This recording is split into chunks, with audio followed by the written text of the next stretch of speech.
Hi hello అందరికీ నమస్కారం. Welcome back to Madhurimalu. ఇంకా ఎవరైనా మన ఛానల్ని సబ్స్క్రైబ్ చేసుకొని ఉండకపోతే ప్లీజ్ ఇప్పుడే సబ్స్క్రైబ్ చేసుకోండి.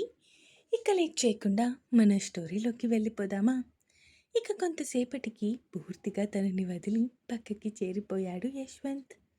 యశ్వంత్ భార్య వైపు చూస్తూ మరీ ఎక్కువ పెయిన్ ఇచ్చానా అడిగాడు యశ్వంత్. ఆ మాటకి భర్త వైపు చూస్తూ అస్సలు లేదు. అంటే కొంచెం నొప్పిగా ఉంది. కానీ అది స్వీట్ పెయిన్. నాకు నచ్చింది. అంతే మిథున. అయితే ఈసారి ఇంకొక యాంగిల్‌లో ట్రై చేద్దాం. ఇది కూడా నీకు బాగా నచ్చుతుంది అంటూ మిథున మీదకి చేరిపోయాడు యశ్వంత్. యష్ నో అంటూ ఉండగానే ఆమె పెదాలు అతని పెదాల మధ్య బందీ అయ్యాయి. నేనే తిక్కదాన్ని. నీ ఇంటెన్షన్ అర్థం చేసుకోకుండా నొప్పి లేదు అని చెప్పాను. అంది మిథున. అయినా కూడా లేదు అని చెప్పావు కదా! సో, ఇప్పుడు భరించేసేయ్. అయినా ఇంత అందంగా ఉన్నావేంటే? నిజం చెప్తున్నాను. అసలొక్క క్షణం వదలబుద్ధి కావట్లేదు. అండ్ ఇంకొక విషయం మేడం, రేపటి నుంచి 5 డేస్ పాటు తమరి పనిష్మెంట్ అమలవుతుంది అన్నాడు యశ్వంత్. నో. మళ్ళీ మళ్ళీ ఏమైనా మనం ఇక్కడికి వస్తామా యష్? రాము కదా! ఉన్న ఈ 7 డేస్ కూడా ఇక్కడే లాక్ అయిపోతే ఎలా బాబు? అడిగింది మిథున. పర్లేదు, కావాలంటే ఒక 2 వీక్స్ గ్యాప్‌లో మళ్ళీ వద్దాం. నాకేం ప్రాబ్లం లేదు. అయితే ఏం లేదు. కానీ ఇప్పుడు మాత్రం వదిలే ప్రసక్తి లేదు అంటూ భార్య వైపు చూస్తూ చెప్పాడు యశ్వంత్. వదలకు. వదిలితే నువ్వు యశ్వంత్ ఎందుకవుతావు? అంటూ మొదట అలిగినా తర్వాత ఇష్టంగా భర్తలో కలిసిపోయింది. అలా ఆ రాత్రి మొత్తం కొత్త కొత్త యాంగిల్స్ ఆమెకి పరిచయం చేస్తూ ఒక్కసారి తర్వాత మరొకసారి అలా ఆమెని అల్లుకుపోయాడు యశ్వంత్. ఇక సూర్యుడు ఉదయిస్తూ ఉండగా అప్పుడు నిద్రకి ఉపక్రమించారు ఇద్దరూ. ఇక మిథునాని తన గుండెల మీదకి తెచ్చుకొని, రాక్షసి, ఎంత పెద్ద గిఫ్ట్ ఇచ్చావే, లైఫ్లో ఈ బర్త్డేని మర్చిపోలేను అనుకుంటూ మళ్ళీ మీదకి చేరబోతూ ఉంటే, బాబు మహాప్రభు, ఇప్పుడు ఇంకొక రౌండ్ అన్నావంటే ఆ తర్వాత నన్ను డైరెక్ట్గా హాస్పిటల్లో జాయిన్ చేయాల్సి వస్తుంది. ఇంకా ఆపి పెట్టి పడుకో అంటూ తన పెద్ద పెద్ద కళ్ళని మూసేసి జో కొడుతూ ఉంది మిథున. భార్య ప్రవర్తనకి నవ్వుకుంటూ నిద్రలోకి జారుకున్నాడు యశ్వంత్. అబ్బబ్బా! ఈ బావతో నిజంగా వేగడం చాలా కష్టం. ఏమైనా ఎన్నెన్ని వేరియేషన్స్‌లో చూపిస్తున్నాడో గురుడు. అప్పుడు కోపం అలాగే చూపించాడు. ఇప్పుడు ప్రేమ అలాగే చంపుతున్నాడు అనుకుంటూ తనలో తానే సిగ్గుపడుతూ తన పక్కనే ఉన్న రిషి నుదుటున ముద్దు పెట్టుకుంది మాయ. ఓయ్! ముద్దక్కడ పెట్టకూడదనుకుంటా అంటూ టక్కున వినిపించింది ఒక స్వరం. ఆ మాటకి కళ్ళు చిన్నవి చేసి, ఏంటి సార్ అప్పుడే నిద్ర లేచారా? అడిగింది మాయ. అంటే మరి నా పెళ్ళాం గారు రోజు పొద్దున్నే లేస్తున్నారు కదా! నేను ఆ టైం వరకు పడుకొని ఉండడం బాగోదు కదా! అందుకే నా పెళ్ళాం గారి కోసమని నిద్ర లేచేశాను అన్నాడు రిషి. పడుకో, నేనేమీ అనుకోనులే. నువ్వు పడుకుంటేనే నాకు పనులు త్వరగా అవుతాయి. అబ్బా! టైం ఇంకా చాలా ఉంది. కాకపోతే లంచ్ నేను ఈరోజు పట్టుకెళ్ళను కానీ ఒక్క అరగంట కోఆపరేట్ చెయ్యే. ఏంటసలు ఇంత ఎనర్జీ నీకెలా వస్తుంది బాబు? నాకైతే అస్సలేం లేదు. నువ్వు ఆఫీస్‌కి వెళ్ళగానే స్లీప్ వేయకపోతే నేను అస్సలు ఉండలేను. ఏంటో నువ్వు వెళ్ళి మళ్ళీ రిటర్న్ వచ్చే వరకు కూడా అలా పడుకొని ఉంటున్నాను అంది మాయ. పర్లేదు, కొంచెం గట్టిగా కష్టపడితే తొందరలోనే ప్రమోషన్ వచ్చేస్తుంది కదా అన్నాడు రిషి కన్ను కొడుతూ. అన్నట్టు చెప్పడం మర్చిపోయాను. ఈరోజు మీ అన్నగారి బర్త్‌డే కదా! ఫోన్ చెయి. నా బామ్మర్ది గాడికి విష్ చేయాలి అన్నాడు రిషి తన ఫోన్ తీసి భార్యకిస్తూ. ఇక మాయ తన అన్నయ్య నెంబర్కి ఫోన్ చేసింది. ఇక్కడ పడుకున్న కొంతసేపటికి ఫోన్ మోగుతూ ఉండేసరికి ఫోన్ లిఫ్ట్ చేశాడు యశ్వంత్. గుడ్ మార్నింగ్ అన్నయ్య, హ్యాపీ బర్త్డే అంటూ నవ్వుతూ విష్ చేసింది మాయ. థ్యాంక్ యూ మాయ నవ్వుతూ చెప్పాడు యశ్వంత్. హ్యాపీ బర్త్డే సార్ అన్నాడు రిషి నవ్వుతూ. థ్యాంక్ యూరా. ఏంటి ఈరోజు చాలా త్వరగా లేచినట్టున్నారు అన్నాడు యశ్వంత్ డౌట్గా. లేదన్నయ్య, నేను రోజు లేచేది ఈ టైంకే. ఇప్పుడే స్టార్ట్ చేస్తే కానీ వంట మళ్ళీ రెడీ అవ్వదు. రిషి బాబు మాత్రం ఈరోజు చాలా తొందరగా నిద్ర లేచాడు.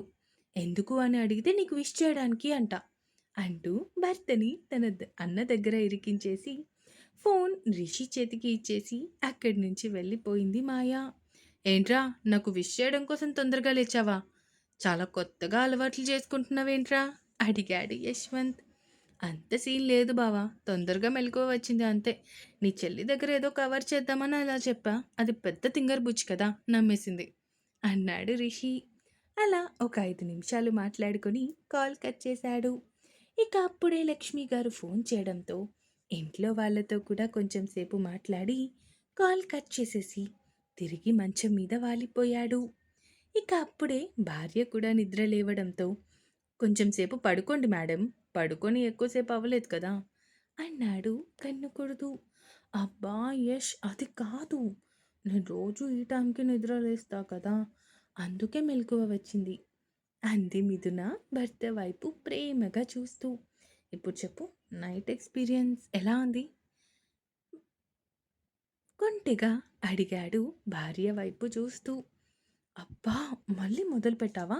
ఇలా అయితే కష్టం బాబు అంటూ చేతుల్లో మొహం దాచేసుకుంది మిథున. ఇదిగో, నువ్వేం చేసినా కూడా ఈరోజు నాకు ఆన్సర్ కావాలి అన్నాడు యశ్వంత్. బాగుంది, ప్రతి ఫీల్డ్ చాలా కొత్తగా అనిపించింది. ఇంకా చెప్పాలా అడిగింది మిథున. ఇంకా చెప్తాను అన్న పర్వాలేదే, లేదంటే నిన్న ఇచ్చిన ప్రాక్టికల్ నాలెడ్జ్తో ఈరోజు తమరే లీడ్ తీసుకొని ఒక కిస్ ప్లాన్ చేసినా పర్లేదు అన్నాడు యశ్వంత్. చాలా ఆశలు ఎక్కువ ఉన్నాయి అయ్యగారికి, కొంచెం ఆశలు తగ్గించుకుంటే బాగుంటుంది సార్ అంది మిథున. చ, ఆశలు కాదు మేడం, ఇంకొక 5 డేస్ ఇక్కడ ఉంటాం కదా, నాకున్న ఫ్యాంటసీస్ అన్నీ కూడా నీ ద్వారానే తీర్చేసుకుంటా అన్నాడు యశ్వంత్. నా ద్వారానే తీర్చుకుంటా అంటే నేను కాకుండా ఇంకా ఎవరి ద్వారానైనా తీర్చుకుందామని ఆలోచనలు ఏమైనా ఉన్నాయా అడిగింది మిథున భర్త వైపు సీరియస్గా చూస్తూ. వదిలేవే బాబు, ఈ జన్మకి నువ్వు చాలులే అన్నాడు యశ్వంత్. సర్లే అంటూ నవ్వుతూ భర్తతో మాట్లాడుతూ ఉంది మిథున.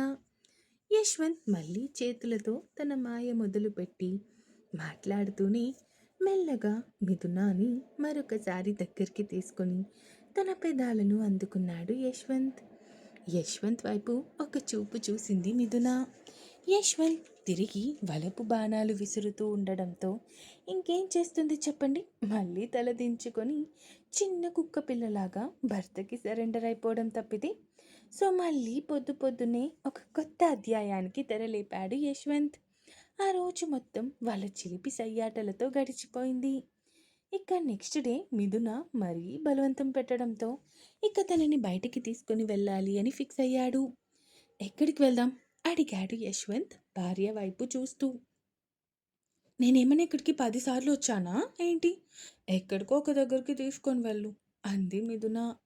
మాటలు బాగా ఎక్కువ నేర్చావే అన్నాడు యశ్వంత్ భార్య నెత్తి మీద ముట్టికాయ వేస్తూ. ఏంటి, నేను మాటలు నేర్చానా? అవును మరి, తమరి చేతలకి నా మాటలు ఇలాగే వస్తాయి. అసలొచ్చి మాటలు కూడా రావట్లేదు యష్ నిన్ను అంటూ, నువ్వు చేసిన పనికి అంటూ సిగ్గుతో తల దించుకుంది మిథున. ఈరోజు కూడా అలాగే కడుపుదామనుకున్నాను కానీ నువ్వు మరీ అంతలా నన్ను రిక్వెస్ట్ చేసేసరికి ఇంకేమీ చేయలేక సర్లే అని బయటకొచ్చా. చెప్పు, నిన్న బాగుంది కదా, ఈరోజు కూడా అలాగే రూమ్కి వెళ్ళిపోదామా?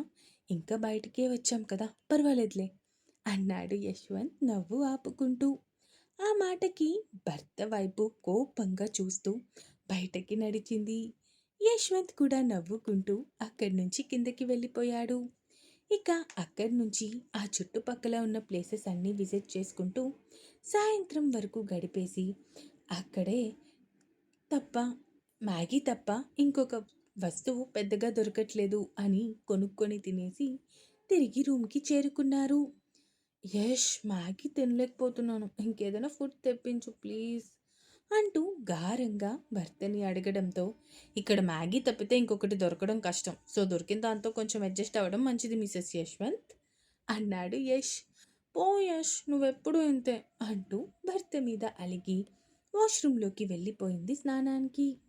పిచ్చిది అని చిన్నగా తనలో తానే అనుకుని నవ్వుకుంటూ రిషికి ఫోన్ చేశాడు.